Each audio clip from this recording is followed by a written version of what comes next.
Hi everyone, it's David from Automotive Press. I have an honor and a privilege to talk about a very important car from Honda.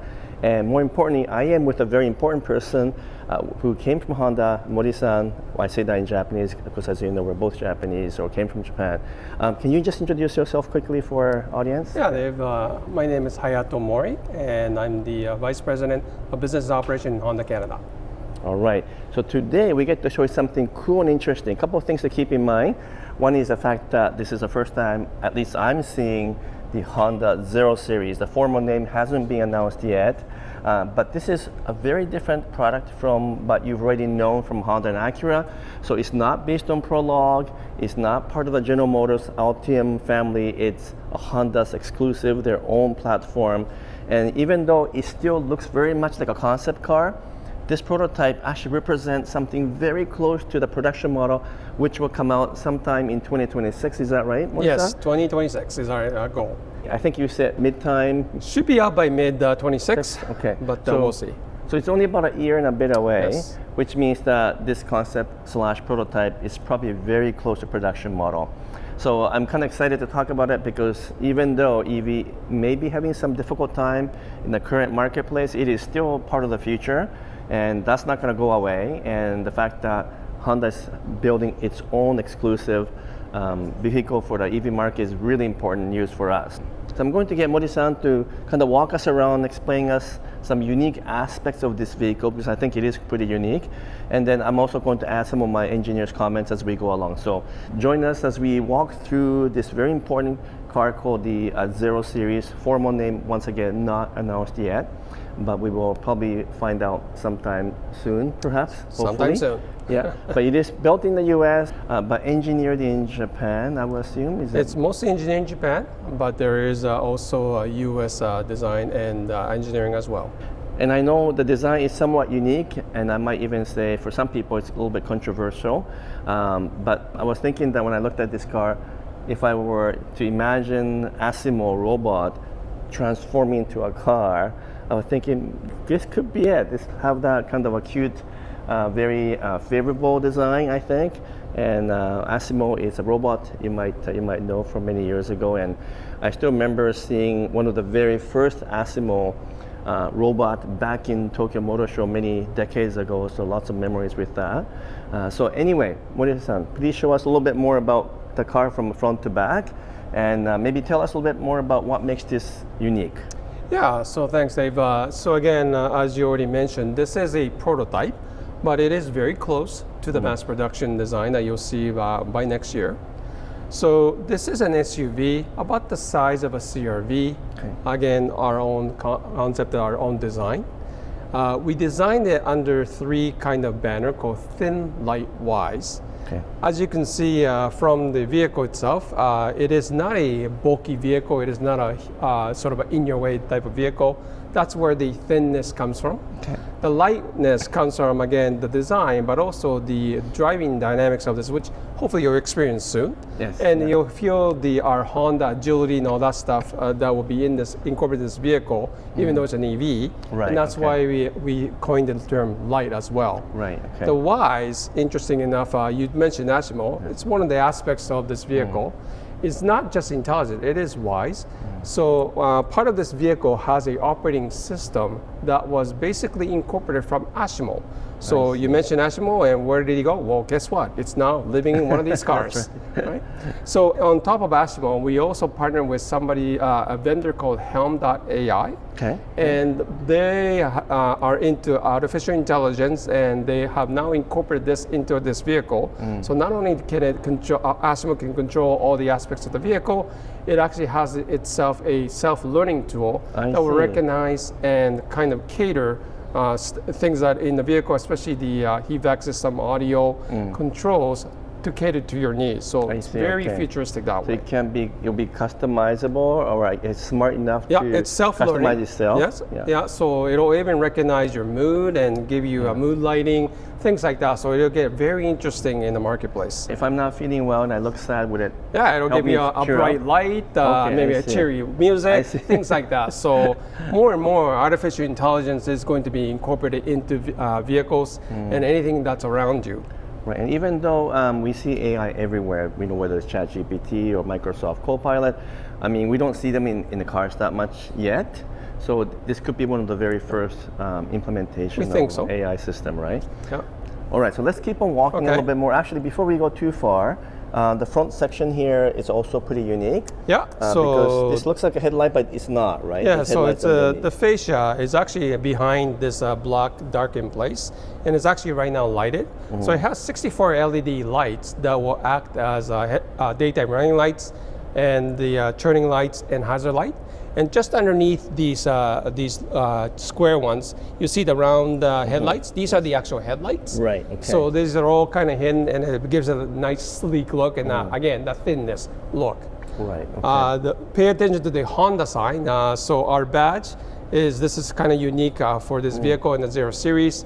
We're changing the mark on our vehicle to kind of pay homage to the fact that this is a reset for us as we transition from ICE to EV. Okay. And to symbolize that, we're going to be using something that looks like something that you saw originally on our Honda vehicles. Way back in the 70s and 80s. Yes, yeah. And this is the kind of the symbol that you'll see on all the coming out 0 Series vehicles. I still remember the older Civic with the CVCC engine. I think the logo was exactly like this, wasn't very it? similar, very similar. It's retro but modern. It brings, it kind of brings back lots of memories. Yes. I mean, it shows my age also, but I still remember fond memories of some cool cars you guys had back in the 70s and 80s, and some of those cool cars are coming back, like the Honda Prelude, for we example. continue to produce cool cars. Of course you do. So, so that's the front, and then as we go on the side here, so as you go on the side, as you can see, the very sleek looking. The roof line is really cut back, and it really goes across the passenger side, and ends at the hatchback where it really tapers down. So this is very unique design, very futuristic looking. It keeps the roof line very low, and therefore aerodynamically and also design-wise looks very sleek again. Now, a lot of customers are probably going to be worried about the headroom and the interior, but because it's an EV, we're able to package this in a way that you don't lose any headroom, so the inside is quite airy. Okay. The giant wheels and the batteries are underneath, so it gives you a nice package inside. This is a part that's kind of unique to Honda right now, because usually this window, so we got A, B, C pillar, and this window usually is bigger, obviously, the normal SUV. So what was the reasoning behind kind of making it more like a cocoon, or more like a kind of enclosed cabin? Is that just maybe for security reason? Well, it is a design element. So usually this is like a D pillar. But we've moved it forward, so now it gives you a lot more cargo area as well. Okay. Yes, yeah. And there is a quarter window here that you could look through. So it gives you visibility, but maximizes the cargo area. I see. And then looking at the back, normally this would be like a sloping window, but instead this is still the extension of the roof. Yes. Right. So again, it tapers down quite a bit, so it gives it a low height. And the window is actually here. Just here, right? Yeah. So from the driver's seat, you can see through this, and that's how you have the rear visibility. I think it's a very cool, unique design. I don't even know how to describe it, other than that it's it looks very futuristic. It looks like something that will come out of a movie. But is this lettering also the old Honda lettering? Yeah, so this is also something unique to our upcoming EVs. We are going to be changing the rear emblem to a HONDA design. Kind of spell another homage to the original. Original, yeah. I guess a lot of companies are doing that and spelling their names out, but I like the way that you guys are doing it, because it's actually the not capital letters, but lower cat letters, and it looks these fonts are new as well. You don't see that in our current Hondas. All right, is it okay to open the trunk? So if you touch the O there, it should open. So that's kind of cool. Yeah, and actually it's not even a button, it's just touching it, right? It's a haptic touch. So the cargo room is quite generous, and it has really deep well there, so you can incorporate a lot of large stuff in there. The seat you can see is a 60-40 split design. I think this is, like from an engineer's perspective, it's very unique because it's pretty low, so I don't have to worry too much about lifting too high. But because it goes in, if I were to put something in there, it won't slide out, for example. It feels more like a proper storage place as opposed to many SUVs that just have this flat open thing.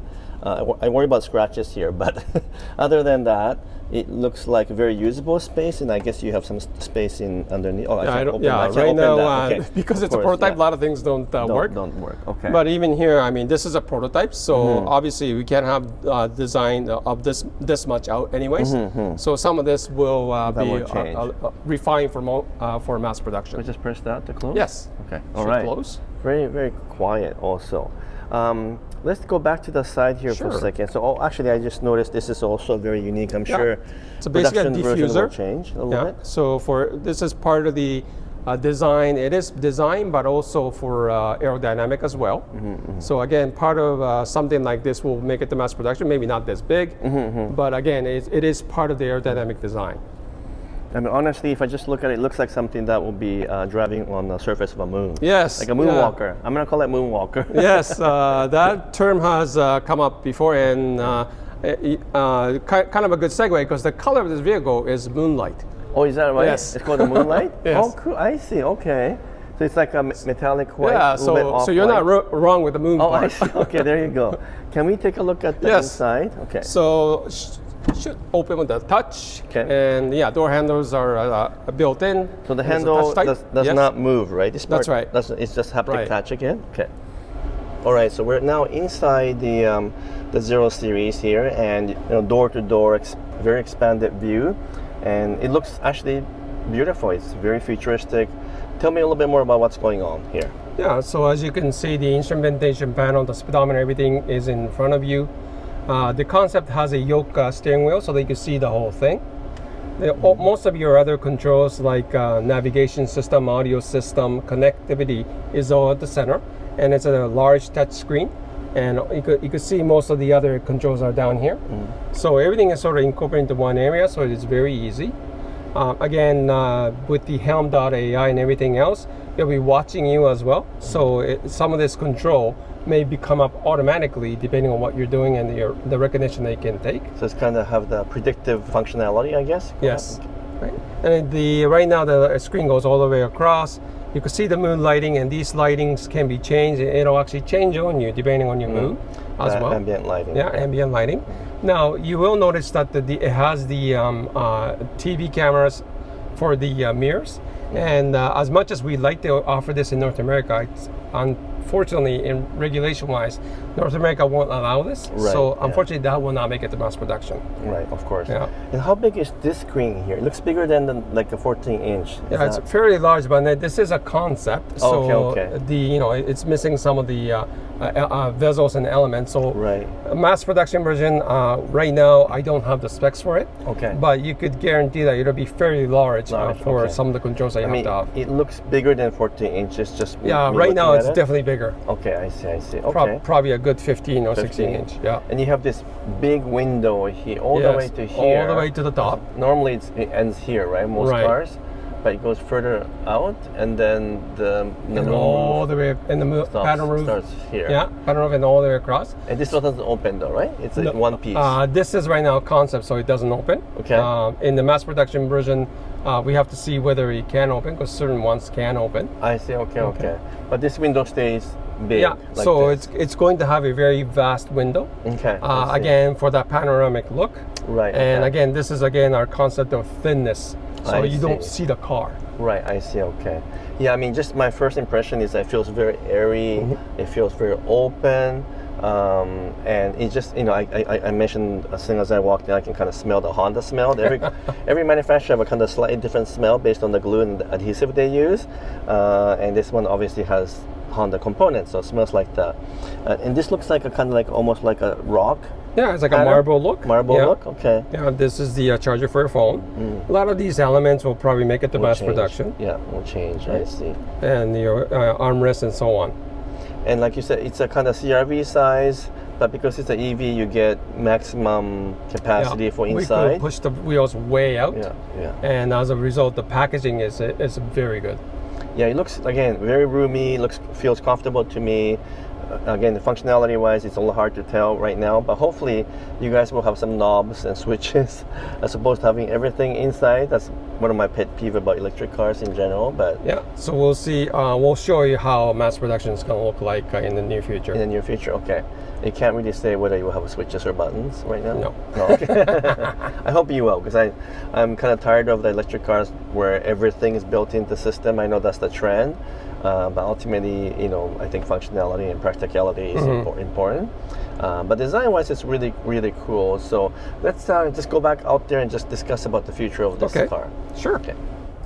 Okay, so we're back outside with the Honda Zero Series. I think it's a huge, huge news. We will also have other electric cars from Honda. So there's a saloon version of the Zero Series, which is going to be a flagship. That one's going to be later in 2026. So I understand you have the Acura RX first in 26, followed by this one, vehicle. SUV, whatever the name might be, and then the saloon sometime in 26, perhaps still? Within 26, Within 26. So lots of cars coming. I'm going to the Japan Mobility Show in the fall, which used to be called Tokyo Motor Show. Yes. I haven't missed a single Tokyo Motor Show or Japan Mobility Show ever since 35 years ago. So I've gone every single one. So I'm really looking forward to this year because I'm sure by that time you'll have the production version of the Zero Series. I hope you will. Well, we'll have some more news for you. Okay. I think you will have some good news for us. I'm looking forward to that. Also, just very excited about the fact that you're bringing some of the older names back, both for Honda and Acura badges, whether it's a Prelude or RSX. So I'm liking where this is going with Honda. But do you think we will always still have ICE hybrids in addition to EV? Even though EV might be the long-term future, we will still have combustion engine designed to give you real engine? Yeah, so Honda's approach is a kind of a portfolio approach. We know that the market is not 100% ready for EVs, and I think the market will pivot one way or another. As you know, we have ICE, we have HEV, we have now EVs. So we have the flexibility, and our plan is to offer a vehicle that according to what the customer needs are. Right, okay. So we don't know exactly what the future map looks like for Honda, but of all the different car companies I've investigated, studied, and watched for many years, I think you guys are a little bit more agile and flexible and adaptable than some of your counterparts or some of your competitors. I always felt that Honda had a strong engineering background. You don't know this, but I was actually offered a job with Honda Engineering in Ohio many decades ago to work in synchronous engineering department, to work between manufacturing and product development.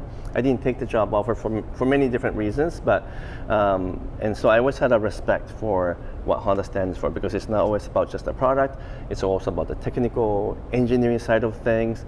And you guys build a lot of cars in North America, so you've localized your product development and manufacturing more so than I think some other companies that are very dependent on external manufacturing. So I'm really looking forward to the future. I don't know if there's anything else you can tell our audience about how excited we could be about the future of Honda. Yeah, I mean, Honda's got some exciting vehicles, but again, our approach is always being customer first and market first. So whether it's a hybrid or EV, we're going to have lots of choices for our customers. And also, you guys are the only automaker with a very diversified portfolios. I have a Honda lawnmower. Yes. I have a Honda generator. You're one of your 2000 series generator. I don't have a Honda outboard, but you guys make many different products for many different applications. Once again, kind of engineering background, I think that makes that possible. And so I'm very excited about that. And so you guys can keep an eye on what's happening next couple of months or so, or into next year, and we'll have a lot more news to share with you. Thank you so much. Mori-san. Thank you. Thank you. Thank you. See you, everyone.